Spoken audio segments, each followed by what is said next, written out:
నాడెవడు తోటి ఏది ఈ రెండు ఒక్క పలికే అంటే ఇప్పుడు అమ్మాని పిలిచాను అనుకో పిలుపుకి అమ్మకి తేడా ఉందా లేదు కదా అమ్మ అనేటటువంటిది పలుకే అమ్మ అమ్మ పలుకు ఒక్కటే ఎడనాడు బడి చోటే ఈ రెండు ఒక్క పలుకే అయినాయి కాబట్టి ఈ ఏదైతే అఖండ స్వరూపమైనటువంటి ఉన్నదో ఆ అఖండమే ఈ దేహమే ఆ అఖండం ఎందుకు అంటే మనం బాగా విచారణ చేసుకున్నట్లయితే ఇది పరిపూర్ణంలో లేక తోసినటువంటి ఎరుక అందుకుంటే కృష్ణబాబు దీన్ని లేదు ఎరుక వాడుతాడు ఇదేమైంది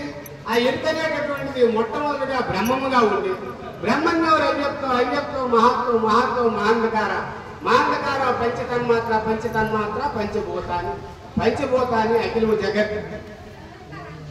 ఈ జగత్తుకి బ్రహ్మంకి తేడా లేదు అనేటటువంటిది మళ్ళీ మీకు ఒకసారి చెప్తాను ఏమిటంటే బ్రహ్మమే అవ్యక్తముగా మారింది ఆ అవ్యక్తమే మహత్తుగా మారింది ఆ మహత్తే మహాంధకారంగా మారింది ఆ మహాంధకారం నుండి పంచతన్మాత్రలు ఉద్భవించాయి పంచతన్మాత్రల నుండి పంచభూతములు వచ్చాయి పంచభూతముల నుండి ఈ సర్వ జగత్ అయింది పంచభూతముల నుండి ఈ స్థూలదేహమైంది ఎందుకంటే ముందు మీకు చెప్పాను అన్నాడు బ్రహ్మమే అఖండమే ఈ దేహం అంటే దేహములకి తేడా లేదు ఇప్పుడు మన నివాసం అన్నాడు మరుపన కొలిమేనులు 3 ఎరుకన 4వ శరీరం ఈ రెండు ఒక్కటే అంటాడు మరుపన కొలిమేనులు 3 అంటే ఏమిటి జాగ్రత్త స్వప్నము సుషుప్తి అనేటటువంటి 3 శరీరాలు కూడా ఇవి మరుపుకి సంబంధించినటువంటి విషయం ఎరుకంటే ఏమిటి అంటే ఎరిగేటటువంటి స్థితి కలిగినటువంటి ఏదైతే ఎరుగుతున్నదో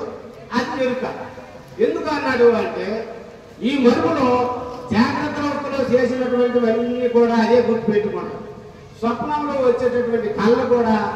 గుర్తుపెట్టుకుంటారు కానీ స్వప్నం జాగ్రత్తలో ఉండదు జాగ్రత్త స్వప్నంలో ఉండదు మళ్ళీ సుశుక్తిలో కూడా నాకు బాగా హాయిగా నిద్ర పట్టిందని ఎరిగినటువంటిది కూడా ఎరికే మేలుకున్న తర్వాత నాకు నేను జాగ్రత్తలో ఫలాలు పనిచేసాను స్వప్నం నాకు ఫలాలు స్వప్నం వచ్చింది సుశుక్తి బాగా నిద్ర పట్టిందని ఎరిగినటువంటిది ఎరికే కాబట్టి మరుపన తొలిమేనలు 3 ఎరుకే ఎరుకన 4వ శరీరం 2 ఒక్కటే కాబట్టి రెండింటికి విడదీశం అంటే మనకు బోధ అర్థము తెలియనట్టుగా ఈ 2 ఒక్కటిగా చేసి ఆ అఖండ స్వరూపం అనేటటువంటిది ఏదైతే గురు స్వరూపం ఉన్నదో ఆ శుద్ధ చైతన్యమైనటువంటిది ఆ గురు బ్రహ్మం అని మనం అంటున్నాము సాక్షాత్ గురు బ్రహ్మం అంటున్నాము గురు బ్రహ్మ గురు విష్ణు గురుదేవ మహేశ్వర ఈ 3 అవస్థల్లో కూడా ఈ 3 గుణాలు ఉంటూ గురువు సాక్షాత్ పరబ్రహ్మము అని అంటున్నాం ఆ సాక్షాత్ పరబ్రహ్మమైనటువంటి నీ యొక్క స్వస్వరూపము అది మనం బాగా అర్థం చేసుకునేటప్పుడు ఆ స్వస్వరూపం ఎప్పుడైతే నీకు తెలియబడుతుందో కనుక భద్రాద్రి రామశర్మ అంటాడు నిత్య నిరాకార నిరుప్రదవకాండ నిర్మల నిర్గుణ నిష్కలంక నిష్కర్మ నిష్క్రియ నిస్సంగ నిర్ద్వంద నిరుపమ నిరేంద్ర నిర్వికల్ప నిష్ప్రపంచ వ్యయ నిశ్చల నిశ్శబ్ద నిర్వచనానంద నిర్వికార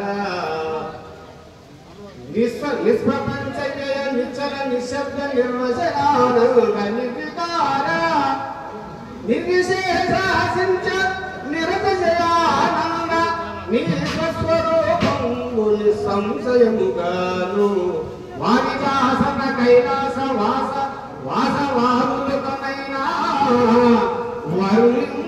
వరుణింపనలవిగాదు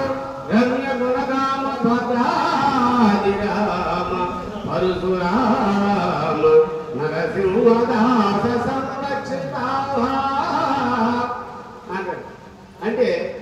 ఏదైతే ఈ అఖండ స్వరూపం ఉన్నదో ఈ అఖండ స్వరూపాన్ని ఇక్కడ ఏమైంది నిత్య నిరాకార అద్వైతం ఏమంటుంది అంటే అది నిత్యమైనటువంటిది నిరాకారమైనటువంటిది నిత్య నిరాకార నిరుప్రదము ఏ ఉపద్రవము కూడా దానిలో లేనటువంటిది అఖండమై నిర్మలమై నిర్మలం అంటే మలినం లేనటువంటిది అంటే ఈ జగత్తు ఉన్నదని కానీ ఈ జగత్తు పోయిందని కానీ తెలియకుండా తనకు తానుగా స్వస్వరూపం. ఈ స్వస్వరూపం అంటే అర్థం ఏమిటంటే మనలో రోజు జరిగినటువంటి జంగాలు నేను చెప్పాను. మనలో రోజు కూడా జరుగుతుంటారు. ఇదేమవుతుంది? జాగ్రత్త నుండి స్వప్నము, స్వప్నం నుండి సుశుక్తి, సుశుక్తి నుండి తూర్యము, తూర్యం నుండి తూర్యాతీతం. తూర్యాతీతమే ఈ అఖండం. తూర్యాతీతమే నీ స్వస్వరూపం. ఈ తూర్యాతీతమే బ్రహ్మము. తూర్యాతీతమే గురుపదము. తూర్యాతీతమే సర్వానికి అధిష్టాన చైతన్య స్వరూపము. ఇది ఎవరైతే చక్కగా తెలుసుకుంటారో, తెలుసుకునేటప్పుడు దీని నుండి అక్కడ నుండి పరిపూర్ణ బాధ అనేటటువంటి మనకు సూచన జరుగుతుంది. అందుకని పరిపూర్ణము ఎట్లా ఉంటుందంటే ఇక్కడ అంటాడు, ఎరుకుతో వచ్చిన విశ్వము ఎరుకుతో జనుగాని నిలువదు. ఎరుకుతో వచ్చినటువంటి ఇప్పుడు మనం ఇంతవరకు చెప్పుకునేటటువంటిది కూడా ఇది ఎరుకే. ఇది మూలం లేని గుర్తెరిగే శరీరానికి దానికి అందుకుంటే దానికి మూలం లేదని అంటాడు. పరిపూర్ణంలో తనకు తాను వచ్చి తాను మూలాన్ని కానీ కనుగొంటే దానికి మూలం లేదు కాబట్టి